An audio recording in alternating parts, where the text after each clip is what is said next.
Friends, हमारे YouTube channel banking today पे आपका स्वागत है। आज के हमारे वीडियो का टॉपिक है PMEGP, prime minister's employment generation program. जी हाँ, एम्प्लॉयमेंट जनरेशन प्रोग्राम। आप इस नाम को अच्छे से पढ़ेंगे तो आधी स्कीम आपको यहीं पे समझ में आ जाएगी कि एम्प्लॉयमेंट जनरेशन करना इस स्कीम का मेन उद्देश्य है। चलो हम उसे डिटेल में देखते हैं। ओवरव्यू। ये स्कीम स्टार्ट हुई थी 2008 में। ये जो स्कीम है, पुराने जो दो स्कीम थे, प्रधानमंत्री रोजगार योजना और रूरल एम्प्लॉयमेंट जनरेशन प्रोग्राम, ये दोनों को कंबाइन करके ये नया स्कीम बनाया गया है। ये स्कीम की नोडल एजेंसी है KVIC, khadi and village industries commission. ये जो है गवर्नमेंट ऑफ इंडिया की मिनिस्ट्री ऑफ MSME के अंदर आता है।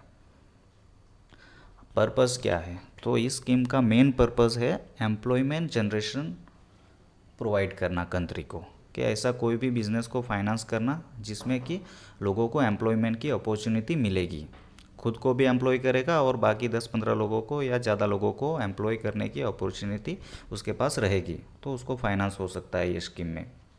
कौन कौन एलिजिबल होगा?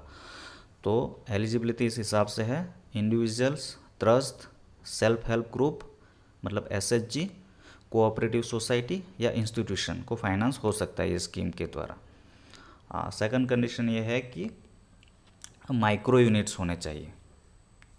बाकी मीडियम और स्मॉल एंटरप्राइजेस इसमें एलिजिबल नहीं है, ओनली माइक्रो यूनिट्स एलिजिबल है PMEGP लोन में। और न्यू प्रोजेक्ट होने चाहिए। अगर आपका एग्जिस्टिंग कोई प्रोजेक्ट चल रहा है तो उसके ऊपर ये PMEGP लोन नहीं हो सकता है, नया प्रोजेक्ट होना ज़रूरी है इस स्कीम के लोन करने के लिए। आपकी एज 18 साल या उससे ज़्यादा होनी चाहिए।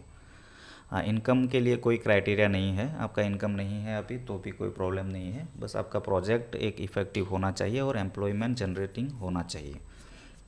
एजुकेशन क्वालिफ़िकेशन क्या होनी चाहिए? 8 पास होना चाहिए आपको एजुकेशन क्वालिफ़िकेशन में, अगर आपका लोन 10 लाख से ज़्यादा हो मैन्युफैक्चरिंग यूनिट के लिए, और 5 लाख से ज़्यादा हो अगर आपका सर्विस सेक्टर में आता है तो। अगर इससे कम लोन अमाउंट है तो उसके लिए एजुकेशन क्वालिफ़िकेशन के लिए कोई क्राइटेरिया नहीं है। Next, maximum loan amount and project cost क्या होगा? तो मैन्युफैक्चरिंग यूनिट है आपका, तो उसमें मैक्सिमम लोन अमाउंट 25 लाख का हो सकता है, और सर्विस सेक्टर में आपका यूनिट है तो उसका अमाउंट 10 लाख तक हो सकता है। मार्जिन क्या रहेगा? मार्जिन मतलब जो एप्लीकेंट है उसको कितने पैसे निकालने रहेंगे प्रोजेक्ट कॉस्ट के। तो अगर जनरल कैटेगरी में आप है तो 10% तक एप्लीकेंट के पास मार्जिन मनी रहना चाहिए, और अगर आप SC ST वुमन या माइनॉरिटी में आते हैं तो 5% तक आपको मार्जिन मनी निकालना होगा, बाकी का 95% तक बैंक फाइनेंस कर देगा आपको। तो फैसिलिटी टाइप क्या रहेगी?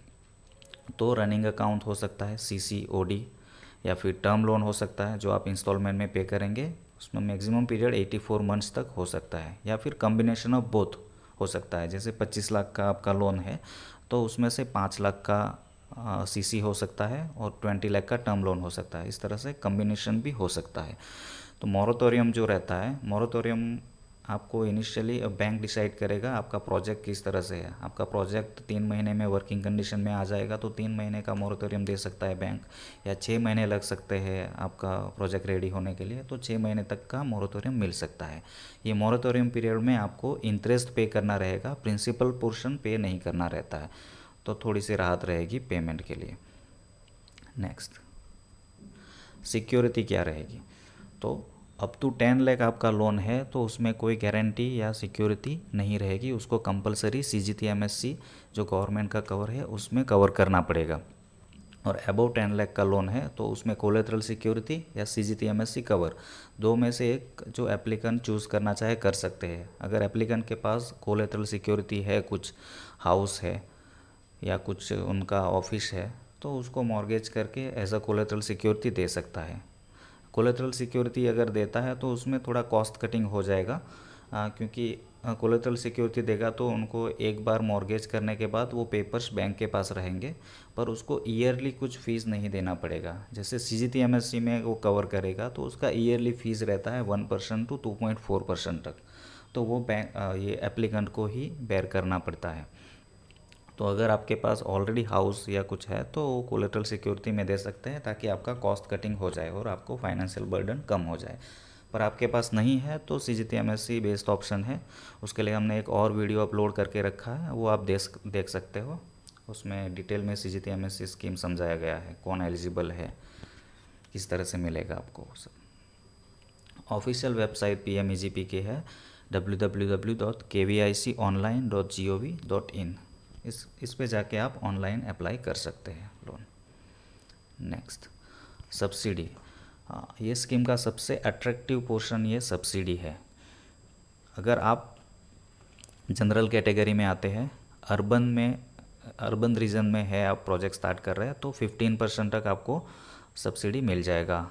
अगर रूरल में आप स्टार्ट कर रहे हो बिज़नेस तो 25% तक सब्सिडी मिल जाएगा। अगर आप कोई रिजर्व कैटेगरी में आ रहे हो, SC ST वुमन या माइनॉरिटी, और अर्बन एरिया में है तो 25% तक आपको सब्सिडी मिल जाएगा।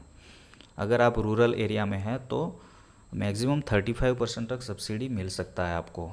मतलब अगर 25 लाख का आपका लोन है तो मैक्सिमम सब्सिडी आपको 8,75,000 तक मिल जाएगा। ये जो सब्सिडी है वो बैंक के पास 3 साल के लिए एज अ फिक्स डिपॉजिट रहेगी। वो आपके लोन में क्रेडिट नहीं करेंगे। 3 साल तक आपको सक्सेसफुली यूनिट रन करना रहेगा तो ही ये सब्सिडी है आपके अकाउंट में क्रेडिट होती है। ये जो FD रहता है उसके ऊपर कोई ब्याज नहीं मिलता आपको, लेकिन उतने ही पोर्शन के लिए आपके लोन में जो है, आपके लोन में इंटरेस्ट चार्ज नहीं होगा। जैसे आपका 25 लाख का लोन है और आपका सब्सिडी 8,75,000 आया हुआ है, तो आपका लोन जो 25 लाख है उसमें पूरे 25 लाख के ऊपर इंटरेस्ट चार्ज नहीं होगा। उसमें सिर्फ 16,25,000 जो डिफरेंस अमाउंट है उसी के ऊपर इंटरेस्ट चार्ज होगा आपको, जो कि आपको रीपेमेंट पूरा 25 लाख करना है, पर इंटरेस्ट जो चार्ज होगा वो 8,75,000 पे चार्ज नहीं होगा। थर्ड है, 3 साल से पहले भी वो सब्सिडी उनमें क्रेडिट कर सकते हैं डिपेंडिंग ऑन द केस। अगर कोई अकाउंट जेन्युइन रीजन से NPA हो जाता है 3 साल से पहले तो उस केस में क्रेडिट कर सकता है बैंक। नेक्स्ट, डॉक्यूमेंट्स क्या क्या रिक्वायरमेंट रहेगा, वो तो नॉर्मली सभी लोन के लिए सेम रहता है। Aadhaar card, voter ID card, PAN card, bank detail, education loan details, और एजुकेशन डिटेल क्या एजुकेशन है आपका, उद्योग आधार रजिस्ट्रेशन ये ऑप्शनल है। प्रोजेक्ट रिपोर्ट ये सबसे इम्पोर्टेंट है। प्रोजेक्ट रिपोर्ट के लिए आपको जो ऑफिशियल वेबसाइट है उसके ऊपर काफ़ी सारे सैम्पल रिपोर्ट्स भी डाल के रखे हैं, उसमें आप स्टडी कर सकते हैं और आपका खुद का एक प्रोजेक्ट रिपोर्ट बना सकते हैं।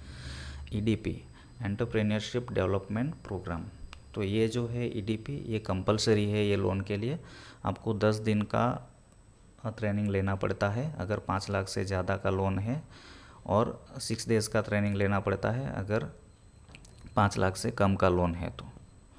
उसके अलावा आपके पास कुछ सर्टिफिकेट है, कोई एक्सपीरियंस है पहले उस फील्ड में, तो वो सब डिटेल आपको रखनी चाहिए और जो ऑनलाइन एप्लीकेशन है उसमें फीड करना चाहिए।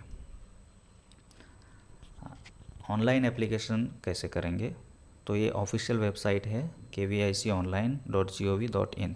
इसमें जो हमने येलो कलर से एरो करके रखा है, यहाँ से आप इंडिविजुअल है तो यहाँ से अप्लाई कर सकते हैं। अगर नॉन इंडिविजुअल है तो ये ब्लू कलर में जो मार्क करके रखा है यहाँ से अप्लाई कर सकते हैं। उसमें पूरा डिटेल डालना रहेगा आपको। उसके ये एक स्कोरिंग बेस्ड मॉडल है, उसमें अलग अलग क्राइटेरिया के लिए अलग अलग स्कोर असाइन किए गए हैं। अगर आपका टोटल स्कोर 60% से ज़्यादा हो जाएगा तो आपका जो एप्लीकेशन है जो आपने बैंक में अप्लाई किया है उस बैंक में ट्रांसफ़र कर दिया जाएगा, नहीं तो यहाँ से ही रिजेक्ट हो जाएगा। बैंक में ट्रांसफ़र होने के बाद बैंक मैनेजर आपको विदिन 7 डेज़ आपको कांटेक्ट करेगा, और कुछ एडिशनल डिटेल चाहिए तो आपको प्रोवाइड करनी रहेगी। यहाँ पे आपका रोल इम्पोर्टेंट हो जाएगा। आपको मैनेजर को कन्विंस करना है आपके प्रोजेक्ट के बारे में कि ये फिजिबल है और आप उसे कर पाएंगे, तो इस तरह से आपका लोन सैंक्शन हो जाएगा। नेक्स्ट, सेकंड PMEGP लोन जो 2018 में इंट्रोड्यूस हुआ है। हाँ, ये किस लिए किया गया है, expansion of existing successful PMEGP और मुद्रा यूनिट्स। मतलब जो भी सक्सेसफुल पीएमईजीपी लोन पहले हुए हैं तो उसके लिए ये सेकंड पीएमईजीपी लोन इंट्रोड्यूस किया गया 2018 में। तो सक्सेसफुल यूनिट्स किसको कहेंगे, तो account closed on time after adjusting subsidy. मतलब जो अकाउंट टाइमली क्लोज हो गया है, 5 साल के लिया था, 5 साल के लिए लिया था तो 5 साल के पहले उन्होंने क्लोज कर दिया और उसमें सब्सिडी एडजस्ट हो गई है, और ये जो यूनिट है पिछले 3 साल से प्रॉफिट अर्न कर रहा है, तो वो एलिजिबल होगा सेकंड लोन के लिए। ये दोनों कंडीशन तो है ही, प्लस तीसरा कंडीशन है उसको कुछ टेक्नोलॉजी अपग्रेड करना है, ऑटोमेशन लाना है, तो उसके लिए भी ये सेकंड लोन ले सकते हैं। Enhancement of productivity and capacity of existing unit. तो प्रोडक्टिविटी और कैपेसिटी एनहांस करने के लिए सेकंड लोन मिल सकता है, लेकिन उसमें एडिशनल एम्प्लॉयमेंट इंश्योर करना पड़ेगा कि ये जो प्रोडक्टिविटी बढ़ाएंगे उसमें और 10 लोगों का या 15 लोगों का एम्प्लॉयमेंट नया मिलेगा। इस तरह से आपको इंश्योर करना पड़ेगा। उद्योग आधार रजिस्ट्रेशन जो है मैंडेटरी है ये सेकंड स्कीम के लिए। सेकंड स्कीम में जो मैक्सिमम अमाउंट क्या होगा प्रोजेक्ट कॉस्ट का और लोन का, अगर आपका मैन्युफैक्चरिंग यूनिट है तो उसमें मैक्सिमम 100 लाख तक, मतलब 1 करोड़ तक लोन मिल सकता है। अगर सर्विस सेक्टर में है आपका यूनिट तो मैक्सिमम 25 लाख तक मिल सकता है। उसमें मार्जिन जो रहेगा 10% रहेगा, सभी कैटेगरी के लिए 10% मार्जिन है, नॉर्थ ईस्ट रीजन हो, हिल स्टेट हो, सभी के लिए। उसमें सब्सिडी अमाउंट है वो डिफरेंट है, जो ओरिजिनल स्कीम था हमारा पीएमईजीपी उससे। तो सब कैटेगरी के लिए एक्सक्लूडिंग एनआरई और हिल स्टेट्स के लिए 15% सब्सिडी रहेगा, और सिर्फ एनआरई और हिल स्टेट्स के लिए 20% सब्सिडी मिलेगा। अमाउंट वाइज हम देखेंगे, जैसे 25 लाख का 1 करोड़ का समझो हमारा लोन है मैन्युफैक्चरिंग का, तो उसमें मैक्सिमम मैन्युफैक्चरिंग के लिए ऑल कैटेगरीज के लिए 15 लाख लोन मिल जाएगा, और एनआरई या हिल स्टेट रहेगा तो 20 लाख तक सब्सिडी मिलेगा। और सर्विस सेक्टर में आपका तो मैक्सिमम लोन ही यहाँ पे 25 लाख है, तो उसका 15% के हिसाब से 3.75 ऑल कैटेगरीज के लिए सब्सिडी मिलेगा, और 5 लाख मिलेगा एनआरई और हिल स्टेट्स के लिए।